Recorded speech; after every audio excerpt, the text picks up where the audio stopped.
Dia melihat ke arah bawah, ke arah kakinya, itu ada sosok tangan berbulu, kemudian kukunya panjang-panjang, sedang mengelus kaki dia. Kamera rolling.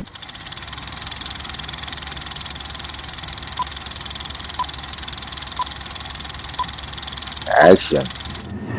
Assalamualaikum warahmatullahi wabarakatuh. Sampurasun Misteri People dimanapun kalian berada. Alhamdulillah akhirnya kita ketemu lagi di cerita misteri di Kang Rudi Channel. Dan malam ini saya akan menceritakan sebuah cerita atau pengalaman mistis yang dialami oleh salah seorang subscriber saya yang tidak mau dipublikasikan namanya, dan saya menyebutnya saja dengan Mbak Bunga. Mbak Bunga ini adalah seorang warga dari Desa Tambakrejo di daerah Sidoarjo, Jawa Timur. Beliau menceritakan bahwa mempunyai seorang sahabat yang semenjak kecil sampai dengan sekarang, kemudian sahabatnya tersebut diteror oleh makhluk-makhluk gaib penunggu rumah.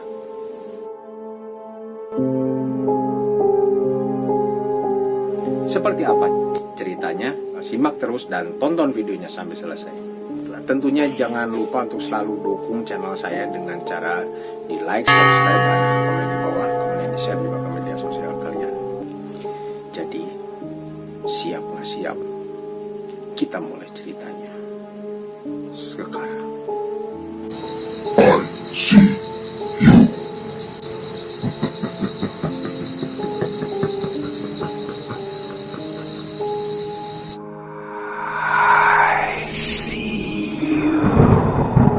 Sebelum saya lanjutkan ceritanya, perlu saya informasikan kepada kalian bahwa di dalam cerita ini semua tokoh namanya telah disamarkan.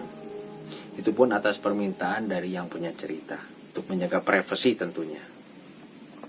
Jadi ceritanya ini adalah kejadian sekitar 3 tahun yang lalu, sekitar tahun 2017, di mana Bunga dan Dea adalah 2 orang sahabat yang telah bersahabat cukup lama dari kecil hingga sekarang. Dea dan Bunga ini adalah warga dari Desa Tambakrejo, Sidoarjo, Jawa Timur. Mereka berdua ini telah bersahabat cukup lama, sehingga mereka sangat memahami dan mengenal satu dengan yang lainnya.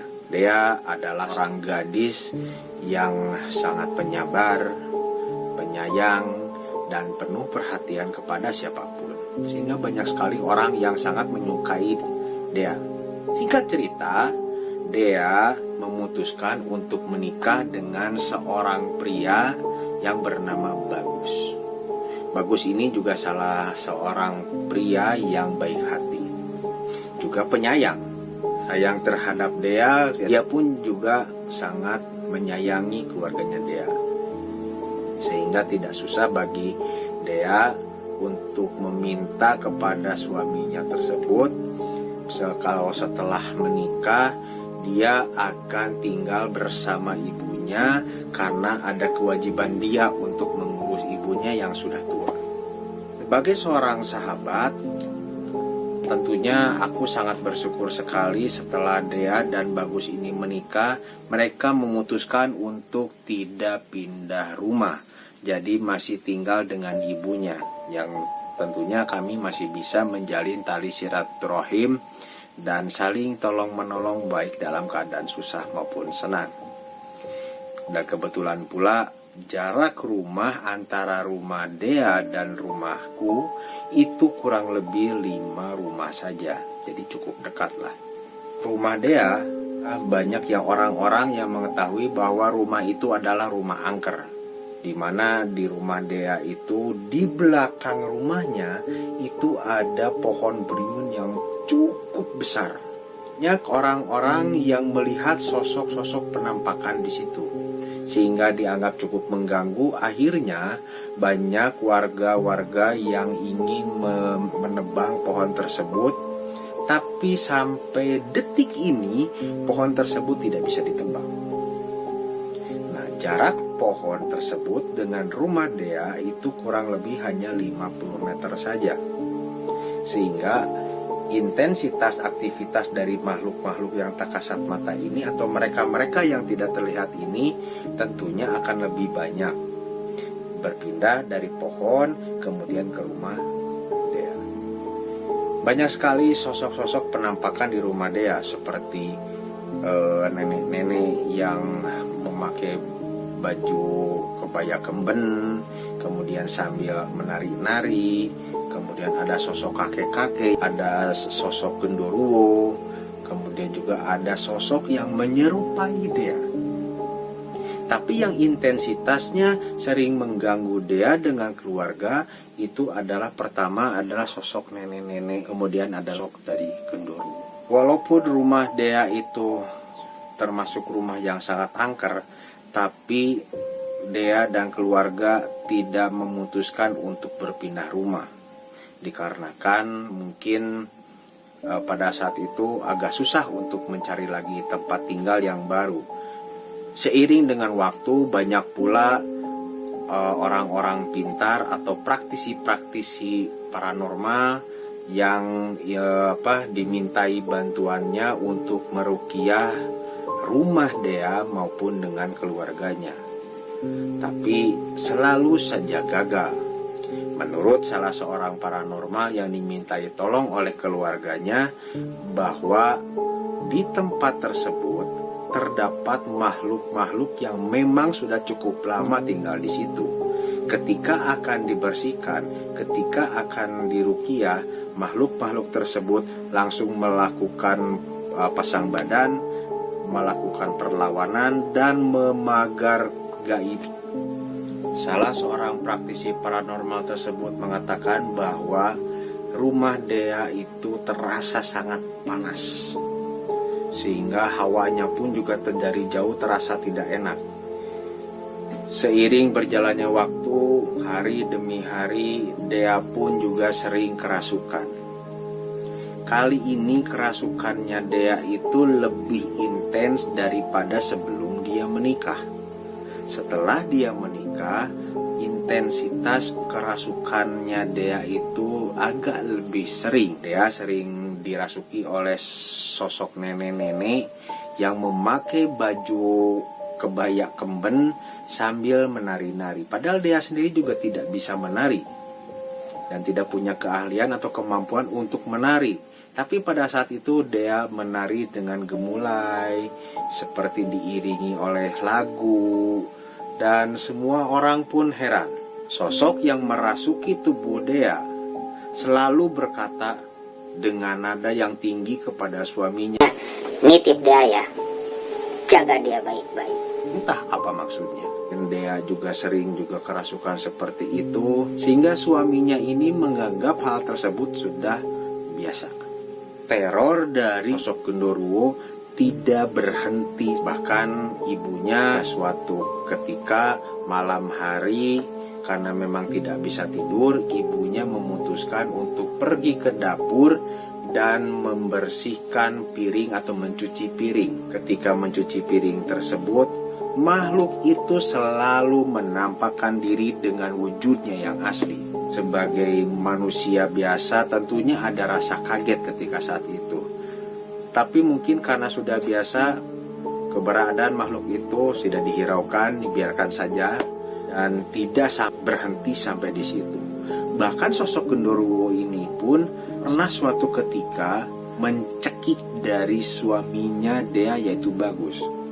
Dia dicekik oleh sosok genderuwo tersebut sehingga tidak bisa bernafas. Seketika pun juga suaminya melakukan perlawanan dengan sekuat tenaga, dan akhirnya cekikannya itu bisa terlepas, dan kemudian suaminya tuh mengambil segelas air yang kebetulan dekat dengan tempat tidurnya. Air tersebut disemburkan ke sosok tersebut sambil berkata, "Aku tidak takut kepadamu. Sekarang ayo lawan aku." sosok tersebut hilang. Sosok Genderuwo ini mengganggu atau menampakkan diri kepada ibunya dan suaminya. Tentunya sosok Genderuwo ini sering menampakkan diri kepada Dea. Suatu ketika malam hari tiba, Dea hendak tidur, baru saja memejamkan mata, tiba-tiba Dea seperti merasakan ada sesosok makhluk yang berada tepat di belakangnya. Lihat ke arah bawah, ke arah kakinya, itu ada tangan berbulu, kemudian kukunya panjang-panjang, sedang mengelus kaki Dea. Sontak, seketika itu Dea kaget dan Dea pun berteriak, kemudian lari keluar kamar, dan teror tersebut kepada Dea dan keluarganya sekali lagi terus-menerus berlangsung. Sehingga pada suatu saat Dea mengirimkan pesan WhatsApp kepadaku. Di dalam pesan itu Dea meminta kepadaku untuk segera datang ke rumahnya karena dia habis kerasukan sosok makhluk yang berada di rumah itu secara bergantian. Sehingga dia pun terasa badannya semakin lemas dan cukup capek pada saat itu. Pesan tersebut terkirim kepadaku itu sekitar pukul 11 malam. Tentunya aku pun sangat kaget pada saat itu. Aku memutuskan untuk berangkat ke rumah Dea dengan terlebih dahulu mengambil air wudhu dan membawa Al-Quran. Karena memang jarak rumah Dea dan rumahku itu tidak terlalu jauh, aku pun tidak terlalu lama untuk bisa menuju ke rumah Dea. Sesampainya aku di rumah Dea, aku merasakan sekali hawa yang tidak enak di rumah Dea. Seperti hawa panas, terasa pengap, kepala mulai pusing, dan seperti ada tekanan-tekanan tersendiri kepadaku yang seolah-olah menghalangi agar aku tidak datang ke rumah Dea. Dengan tekad yang kuat, mohon perlindungan kepada Allah agar diberikan kekuatan dan kemampuan untuk menolong sahabatku ini. Tanganku langsung memegang tubuh Dea sambil aku membacakan ayat-ayat suci Al-Quran seperti Al-Fatihah 7 kali, ayat kursi 7 kali, dan sholawat Nabi sebanyak 7 kali. Itu aku baca secara berulang-ulang, secara terus-menerus, walaupun pada saat itu tekanan terhadapku semakin besar. Perlawanan dari sosok-sosok mereka yang tak terlihat itu semakin intens, semakin banyak kepadaku. Semakin aku membacakan ayat suci Al-Quran, semakin perlawanan itu pun juga semakin banyak dan semakin menjadi-jadi. Tapi aku tidak menyerah sampai di situ. Aku terus saja membacakan ayat-ayat suci Al-Quran tersebut, Al-Fatihah, ayat kursi, salawat Nabi secara berulang-ulang, hingga akhirnya dengan izin Allah, alhamdulillah, Dea bisa kembali sadar. Dea pun juga bercucuran keringat, begitupun juga dengan aku yang bercucuran keringat, seolah-olah tenaga ini benar-benar dikuras habis. Setelah agak sadar, aku pun meminta Bagus untuk mengambilkan segelas air putih. Aku bacakan air putih yang di dalam gelas tersebut dengan doa-doa dan dibacakan ayat suci Al-Quran seperti yang aku lakukan di awal, dan aku minumkan air tersebut kepada Dea. Alhamdulillah, Dea bisa diselamatkan. Aku pun melihat jam di dinding. Ternyata waktu telah menunjukkan pukul 12:30 malam. Berarti sudah selama 1,5 jam. Waktu tidak terasa, seperti barusan saja sudah selama itu, sudah 1,5 jam. Kondisi aku pun juga tenaga cukup terkuras, keringat bercucuran. Namun alhamdulillah dengan pertolongan Allah, Dea bisa diselamatkan. Ini semua bersyukur kepada Allah. Akhirnya sampai sekarang Dea tidak pernah lagi kerasukan sering seperti dulu. Keadaannya Sepertinya Dea sekarang semakin berubah karena mungkin semakin peka. Oke teman-teman, segitu dulu cerita misteri kita kali ini. Bagaimana menurut kalian? Silakan tulis pendapat kalian di kolom komentar di bawah. Dan saya ucapkan terima kasih kepada sang pengirim cerita, yaitu Mbak Bunga dari Tambakrejo, Sidoarjo, Jawa Timur. Ceritanya keren. Dan ditunggu lagi cerita-cerita misteri selanjutnya. Tentunya bagi kalian pun juga yang punya cerita misteri dan pengalaman mistis, kalian bisa mengirimkannya ke alamat email saya di bawah atau langsung ke DM Instagram saya.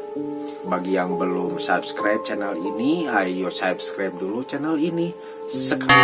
Saya Kang Udi pamit. Sampai ketemu di cerita misteri selanjutnya. Wassalamualaikum warahmatullahi wabarakatuh. I see you.